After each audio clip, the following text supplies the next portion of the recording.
الحمد لله رب العالمين وصلي وسلم على نبينا محمد وعلى آله وصحبه أجمعين أما بعد. Regarding Sayyid Aḥmad al-Badawī, Ṣūfī Bāṭinī and Aḥmad Hijāb, Ṣūfī Qubūrī, as manifestation of the causes of defeat and humiliation of the Ummah post-Umayyad. Recently, a video was circulated wherein Asrar Rashid, Ṣūfī Bārawī, Muhammad Hijāb, Ikhwani Mutafarsif, online performance artist, and Haydam Haddad Ikhwani are having a conversation about Sufi tariqas. In it, Hijab makes mention of one of his ancestors, Aḥmad Hijāb, who he described as great Sufi, and as we discover, he is the self-declared spiritual son of Aḥmad al-Badawī, the Wadan deity in Tanta, Egypt, that is invoked and worshipped alongside Allah. There are some important observations to be made in light of this. Given the Hijabi's belittlement of Shaykh al-Islam Muhammad ibn Abdul Wahhab's writings on the subject of Tawheed and Shirk. In a video from around a year ago, Muhammad Hijāb, while expressing his anger towards these books, claimed that these books are not needed for anyone's guidance. Since this article, Sayyid Aḥmad al-Badawī, died 675 Hijriya, is a dubious figure with a sketchy biography because not much regarding him is found from any of his contemporaries, and he only has mentioned some centuries after he passed. Nevertheless, works have been written and biographical accounts have been compiled and constructed which afford us some insight into this character, who is said to be buried in Tanta in Egypt, where millions flock to his shrine. As for Aḥmad Hijāb, then he is an Egyptian Qubūrī, a grave worshipper who wrote a book on al-Badawī and the slave in the grave Barzakh. In this article, we provide some details of al-Badawī, his creed and orientation, and the purpose of his activities, and then Hijab's book on al-Badawī, and this will pave the way for us and to understand why the trinitarian nexus of Sufism, Shiism, and Siyasa of the Khawarij and Rawafid is a manifestation of the ancient enmity against the people of Tawheed, and specifically those who follow the methodology of the prophets in calling to Allah in rectification of the servant and the land. Allah musta'an.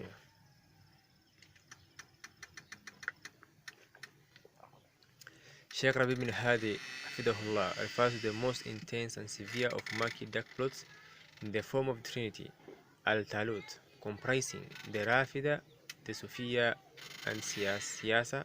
The Rafida and Sufiya are apparent, and as for Siyasa politics, it refers to the two wings of Al-Ikhwan, the Banaiya and the Hutubiyya, which bring together takfir and khuruj and unifying various sects and orientations for this purpose and the use of reforming and rectifying the Ummah.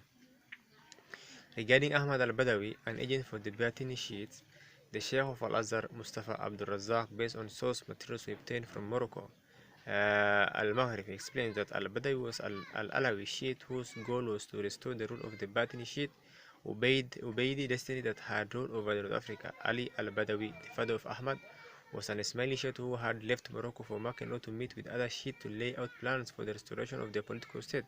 These Bāṭinī Shiite used Sufism as veil for their goals and activities. Muhammad Fahmi Abdulatif explains that the appeal of Sufism was used by the Bāṭinī Shiites, the Alawites, in order to draw people into their movement to facilitate the agenda of undermining the Abbasid Caliphate. The doctrines of the Shiites quickly became the basis for Sufi doctrines. Thus there appeared the nations of sudden illumination, Kashf, the divinity Uluhiyya of the scholars, divine dwelling Hulul, claiming there is a central pole Nuqut governing the creation and who is sought for aid and refuge, and so on. As a result, Sufism became a tool for the Alawites to advance their agendas. Visit to Iraq and they moved to Tanta. Al-Badawī claimed to have a dream while in Mecca in which the Prophet ﷺ appeared to him and told him to settle in Tanta in order to nurture generations.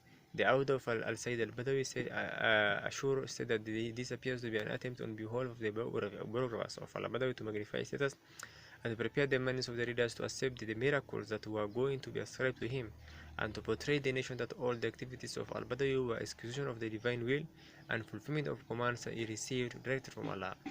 It is said that he visited the grave of the Shaykh Sufi Mansur al-Hallaj, who was executed for his disbelief, and he was executed 319 Hijriya for speaking with the doctrine of the unity of existence, Wahdatul Wujud. Likewise, it is mentioned that he went to Khadimiyya to visit the shrines of Shiite figureheads. There are many exaggerated stories written by propagandists for al-Badawī, including those in which al-Badawī raises the head, remarking on these types of tales. Ashur observes that the authors of these imaginary stories wanted to pave the way for the role that al-Badawī was to play in Tanta. So they made this glorification and presented him as a powerful, mighty reformer who has armies at his instant disposal, one who gives life and takes life, and other forms of ideological terrorism used to brainwash the global commoners. Allahumma musta'an. He returned to Mecca after his journey to Iraq, after which, in the view of some researchers, he was sent by the Alawites to Egypt to spread their da'wah as part of their plan to restore the Shiite state. Previously, one of their plots involving a person called Amara al-Yamani died 569 Hijri, and his followers had been uncovered, and he was executed. They had engaged in a conspiracy against Salahuddin al-Ayyubi but failed. So the Alawites sent al-Badawī as an agent representing Shiite Sufism in 637 Hijriya. Before that, they had already sent another individual by the name of Izzuddin al-Sayyid, died 670 Hijriya, a Shiite Mutasawwif, in order to prepare for the arrival of Badawī by choosing a suitable location for his center of activity. When he arrived in Santanta, it is said that he shrouded himself in secrecy, not talking to people, and keeping himself isolated in his quarters. His duplicious activities in Tanta. When Tanta, under the Ayyubid rule, al-Badawī began his activities by displaying two contradictory modes of conduct. The first was isolating himself in the roof of his quarters, screaming down at people doing strange things, and giving the impression to them that he is insane and therefore unaccountable for his actions. The second was preparing callers and agents for furthering the agenda for which he had arrived in Tanta.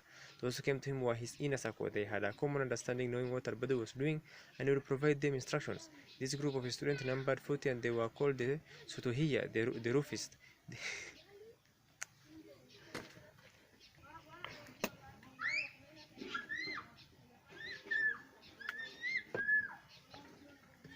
They had pledged allegiance to him and had scattered around Egypt, spreading his teachings, recounting his alleged miracles to the people. In reality, he was not isolating himself in his quarters out of his abstinence, pity, or claim of insanity, but was devoting himself to devising the detailed plans to spread his call. It was a political call raised in the gap of religion, and his inner circle knew full well the goals that were being pursued.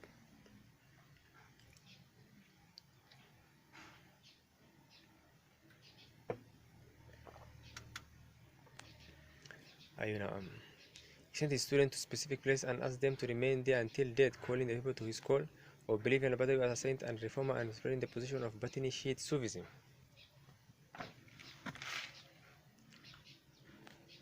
However, after a while, the ruler of Egypt at the time, Al-Dahir Baybas al-Bunduqadri, a Mamluk Sultan, became suspicious of him, as his mission had spread, and so he began to monitor him, perceiving that there may be spies around him.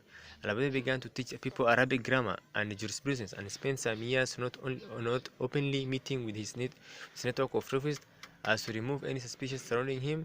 Ultimately, due to the dynamics of political change and upheaval, al-Badawī did not succeed in advancing the Bāṭinī Shiite agenda. It should be noted that the followers and defendants of al-Badawī did not accept these claims, that he was an agent of the Bāṭinī Shiites working for their political goals, and they tried to exonerate him and instead paint a picture for him of pure Sufism. However, clear evidence have been presented that the Shiite design were behind the figure and activities of al-Badawī. Other notable figures on the stage behind whom was Bāṭinī Shiism include Ibrahim al-Dusuq and Abu Hussein al-Shadili in Alexandria, Ibn Arabi, who roamed around the world, around the Muslim lands. They all appeared at roughly the same time. The extent of kufr and shirk of these tawaghit false deities we find in what it is related about al-Badawī are a clear manifestation of shirk in rububiyyah and uluhiyyah. They ascribe to him attributes and actions that belong to Allah alone, such as knowing what is hidden, giving life and taking life, and more. An example of such kufr and shirk is what is related of people making tawassul to him through Allah and his messenger ﷺ, meaning they made Allah an intermediary to al-Badawī, not the other way around, and this with respect to bringing the deceased back to life. This means that Allah approaches al-Badawī on behalf of the people for him to revive their deceased. Exalted is Allah from their lies and fabrications. It is to the graves of these tawaghit that Muslims in their millions flock to, annually seeking aid and assistance from them in their worldly needs, and this is the very cause of the defeat and humiliation of the Ummah. It is the presence of these misguided innovators and heretics and their teachings that are the cause of the downfall of the Ummah and its subjugation by the enemies. Innovation and deviation, the cause of defeat, subjugation, and humiliation by enemies. See Ibn Taymiyyah on the true causes of rectification and corruption. on the true causes of rectification and corruption. Invoking Allah Azza wa Jalla alone and obedience to His Messenger is the cause of rectification of the ad, and invoking others besides Allah Azza wa Jalla and obeying other than the Messenger is the cause of every corruption. See also Ibn Taymiyyah's major innovations in creed are the cause of calamities and subjugation. Allah Musta'an.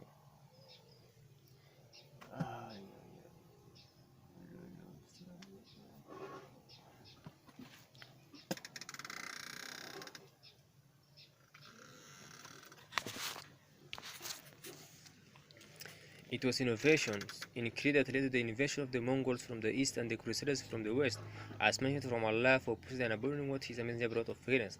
As for tyrannical, oppressive, and just rulers who do not care for their subject, they are merely byproduct and administration of the actions of the servant. It is from the wisdom of Allah in His creation, in what He created and tied together of the cause and effect, to place rulers over the people in accordance with their own creeds and realities. It is a creational and legislative reality which is only grasped by people of intelligence, who govern their sentiments and emotions with the light of revelation. Contrarily, this is incomprehensible to those possessed of feeble intellect, resembling those of asses, such as what is found with the Kharijat, whose creed and methodology is centered around takfir of the rulers and revolt against them, and making them the scapegoat for all the woes and calamities of the Ummah, as if there is no other reason and cause besides them, and then rallying people around this call. Very quickly they become tools and Trojan horses for the enemy Sultan, what may be bad situation in Muslim lands due to the oppression of the ruler, even worse, giving away to the enemies and their agendas thereby. See Ibn al-Qayyim, the rulers are a manifestation of the actions of the servant. Also Ibn Taymiyyah, major innovation and creed are the cause of calamities and subjugation, and there is the part of his speech. Shaykh al-Islam Ibn Taymiyyah rahimahullah said, for when innovations which oppose the deen of the messengers appear, Allah seeks revenge from whoever opposes the messenger and aids them from the messengers. When apostate innovations and sinfulness fujur appeared which were in opposition to the deen of the messengers, the enemies were impaired over them. Thus Christian Rome came out to Sham and the Jazira Peninsula time after time, and they gradually took the coast region of Sham bit by bit until they took Baytul Maqdis at the end of the 4th century Hijrah. After a period they besieged Damascus, and in this period the people of Sham were in the worst situation in between the Christians, Crusaders, and Hypocrite heretics, Bāṭinī, Ubaydiyya of North Africa. And likewise, when the people of East were established upon some, they were aided against the pagan disbelievers from the Turks, India, China, others.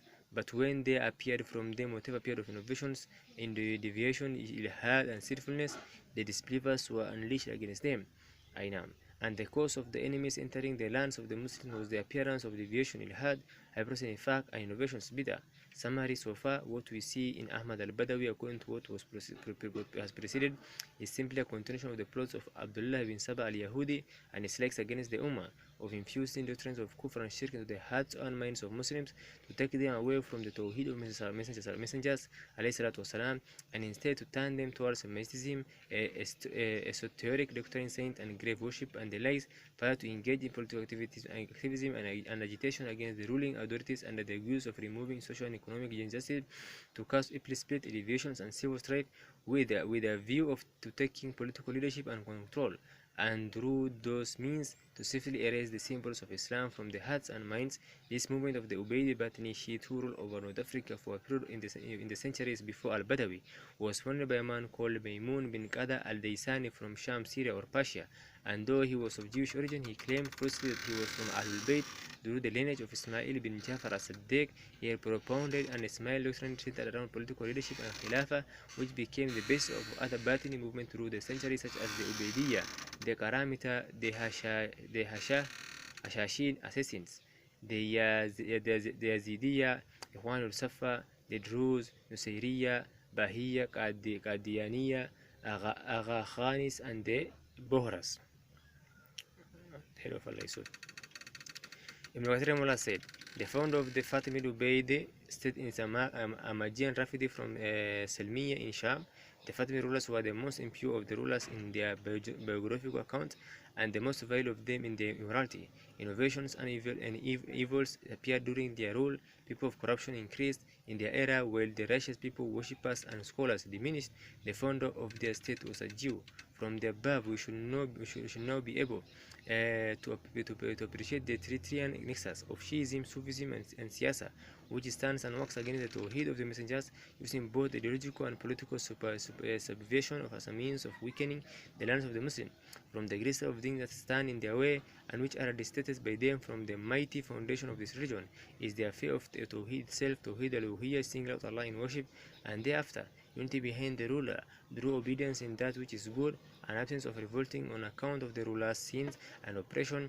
These two mighty affairs stand in the way of the misguided heretics and innovations in the way of their plots, and hence you see much of the rage and enemy that comes from the hearts which contain this poison, as hidden and camouflaged as this poison might be, is directed towards the people of Sunnah in relation to these issues.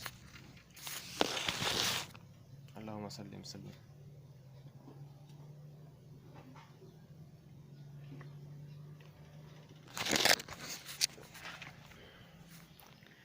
Now, this now leads to Aḥmad Hijāb.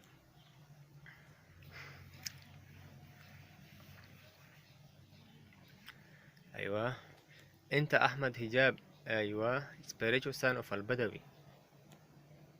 نعم. Ahmad Muhammad Hijab died 139 Hijriya, 978 CE. Is described as the spiritual son of Ahmad al-Badawī, and these Sufis are what they call spiritual genealogies, and Sufi is not chains of narration. Thus, Hijab's direct spiritual lineage is son of al-Badawī, and as for his Sufi chain of narration, it is alleged that there are 6 people between him and the Messenger of Allah ﷺ from the realm of the awliya. He is the accounted with Allah the Exalted, the Sheikh Ahmad Muhammad Hijab, the servant of Allah, the attendant of the Quran, and the spiritual son of Sayyid al-Badawī, and he is with his Sufi chain Ahmad Muhammad Hijab, son of Sayyid Muhammad Sharif, son of Sayyid Muhammad al-Idrisi, son of Sayyid Ahmad al-Idrisi, son of Sayyid al-Wahhab al-Taz, son of Sayyid Abdul Aziz al-Dabag, author of the book al-Ibriz, son of al-Khadir alayhi salam, son of Allah's Messenger sallallahu alayhi wasallam.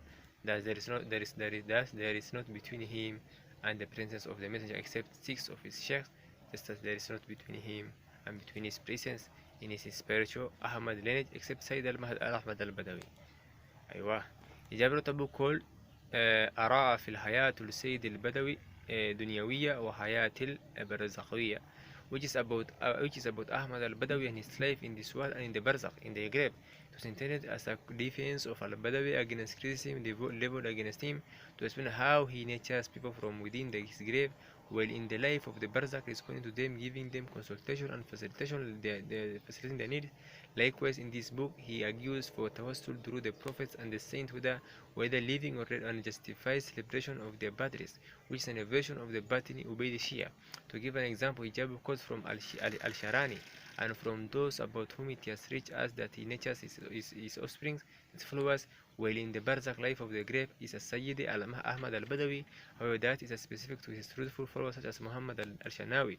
I visited Sayyid Ahmad with him, and the Sheikh al-Shanawi made a consultation with him regarding his journey to Misr, Egypt, and Sayyid Ahmad said to him, "Travel and place reliance upon Allah." I heard this speech openly and clearly with my ears.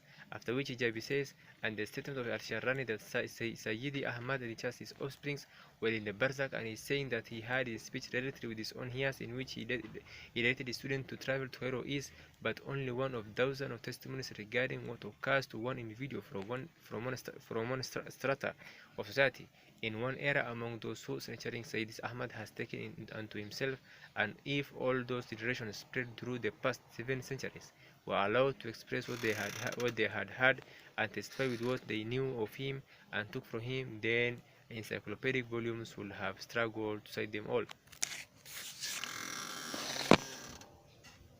Allahumma salli wa sallim.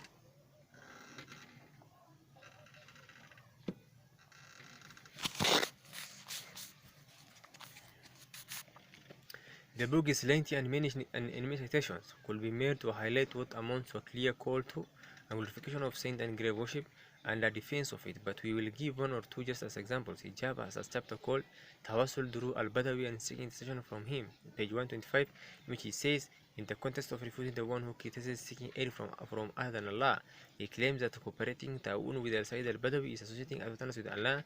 As if we request from him al-Badawī, then we have associated partners with Allah. How is that when Allah himself says to people and teaches them the true religion and the sound tawheed? He says them in his book, and cooperate with each other upon piety and righteousness. That is Surah 5 verse 2. He says cooperate, and yet the detractor says do not cooperate lest you commit shirk. This shows the essence of his errors and misguidance in that he claims that invoking the dead for aid and relief is from cooperating upon piety and righteousness with which Allah has commanded the living. Towards the end of the book, page 162, Aḥmad Hijāb includes a section where he brings the usual evidence of the Sufis for making tawassul through the prophets and righteous, whether they dead or alive. He claims that the means of nearness tawassul Allah has commanded in the Quran, that is Surah 5, verse 35, include invocation of the dead for seeing aid, fulfillment of needs, and the likes, and that these affairs increases a person in the purity of his tawheed. Later in this chapter, he tries to distinguish this from the idol worship of the pagans, claiming that what the Sufis do of invoking the dead is other than the worship of idols. He claims that the pagans believe the idols shared with Allah in aspect of rububiyyah, lordship, such as control over the affairs of the world, causing benefit and harm, and so on, and on this basis they worship them by bowing and prostrating to them. However, this is a misrepresentation of the truth, for the pagan Arabs did not ascribe rububiyyah to the idols. They affirmed tawheed rububiyyah for Allah, and despite this, invoke other than Allah for intercession and nearest to Allah. In short, all various evidence Hijab brings, around seven or so, are the typical misinterpretation of verses from the Quran or text, such as the hadith of the blind man who made tawassul through the dua of the Prophet ﷺ. Why they hate Shaykh Muhammad bin Abdul Wahhab rahimahullah. All of those love have been clarified by the people of Tawheed and Sunnah, and it is for this reason that you find the Sufis, Shiites, and the Asharis who are mixed with Sufism editors the books of Shaykh Muhammad bin Abdul Wahhab rahimahullah, because they refute the doubts used by the grave worshippers and clarify the reality of the Tawheed of the messengers. At the same time, these people also detest any speech about the methodology of the prophets and messengers in establishing and according to Allah's Tawheed, which oppose the methodology of the Kharijit Rafida, which is based around the rulers, the injustice, assumption of wealth and authority, and so on. Thus their love and hate, loyalty and disloyalty around this issue of the rulers is greater than their love and hate, loyalty and disloyalty around the foundation of the Tawheed itself. This alongside their gross ignorance of the fact that the rulers are simply a physical representation of the deeds of the people, and over whom they have been placed by Allah's decree. Thus in all their rival rejoicing, they definitively find fault with Allah's decree and deny His wisdoms therein. We should now clearly and lucidly understand this nexus of Sufism and Shiism, which gives rise to particular types of siyasa against Tawheed and the place where it is established. Closing observations. Number 1. It is said that Aḥmad Hijāb spoke against Georg Hegel and Karl Marx in a work of his, and his followers have praised him for that. However, of what benefit is there in refuting materialism and atheism when you cannot distinguish between the Tawheed of the messengers and Tawheed of the pagan Arabs? Given that the Sufis are also Ahl Kalam in their creed, they wrongly consider Tawheed to be restricted to rububiyyah, and that shirk can only occur if one explicitly believes that those who are invoked have control over life and death, benefit and harm. The pagan Arabs do not believe this about those whom they invoke and worship besides Allah.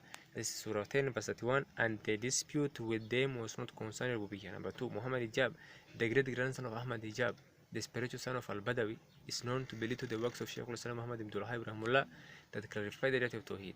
We now have a context into which we can place this action of Muhammad Hijāb and his opposition and enmity towards those who clarify the reality of Tawheed of the messengers, refute the grave worshippers, and reject Kalam and Falsafa as a settlement of acquiring knowledge about Allah and His attribute, following in that the way of the Salaf. Number 3. This is the nature of the people of innovation and misguidance.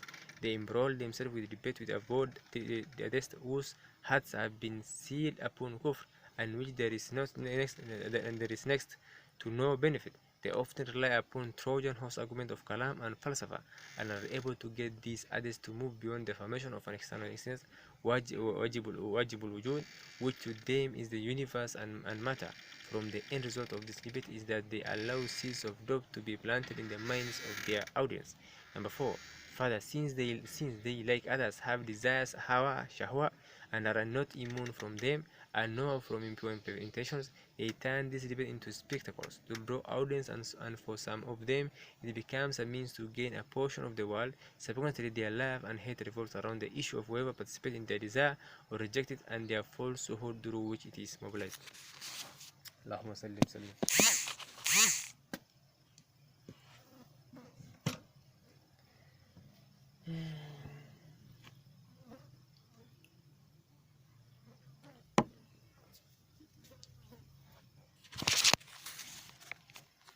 5. From here you see the ajaib strange realities in that they will rage and hate on those who teach the tawheed of the messengers, yet have sympathy, love, loyalty and affection for those who are in clear violation of it and call to other than it. Number 6. And some of them despite grasping the relative tawheed of the messengers and perhaps expounding it or explaining it here and there to non-Muslims, are plagued with reject, the expulsion of the extension of the heart and limbs from Iman, which reveals their contradiction in that whereas this comprehension of tawheed should lead them to have love and loyalty in its basis towards those who call to it, teach it and defend it, but instead they wage war against them, while the Sufis and the Shiites are largely spared from their vicious stances. The enmity is based entirely around siyasa, comprised of the fiery rage and anger of the Khawarij and the Rawafid as it relates to the rulers, the rulership, the politics, issues of social and economic injustice, and the lies of which is in its primary domain and activity of the Khawarij and the Rafid.